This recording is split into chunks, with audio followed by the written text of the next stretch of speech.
the maternal mortality rate in India is 6.1 times higher than that in China. 6.1 times higher. That's worth emphasizing. In terms of literacy, we touched on this. China has a female literacy rate of around 95%, while India is at just around 70.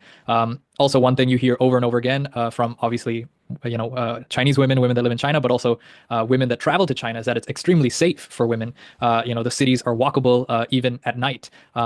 So how do you see this issue? Yeah, I think a good way to start is to look at the data on property rights if you want to understand the gender question and the class question and how they are entangled. If you look at the data, AIDIS calculates women's property ownership in India to be at 14%. Actually, the figure is even smaller.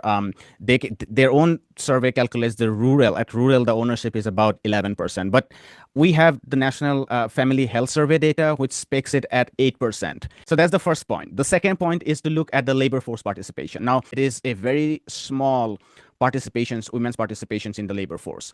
So you don't have property, you don't have job, and you have more children to attend. So basically what we are seeing, combine all of that together, is that massive amount of social reproductive labor, whether it's direct reproductive labor, whether it's the family labor in agriculture, in child rearing, in cooking, cleaning, etc., etc. That's how women's labor has been completely exploited, and women are completely kept out of the decision making. And finally, I think it brings us to that question of women are not safe in India. I mean, women are not safe in other places as well, but India is incredibly an exception. I mean, and that starts right from the family. If you look at the National Crime Record Bureau, you see that this bulk of the more than 90% of crime against women comes from people who your relatives and teachers, people at workplace, and so on and so forth. So we are an extremely sexist society.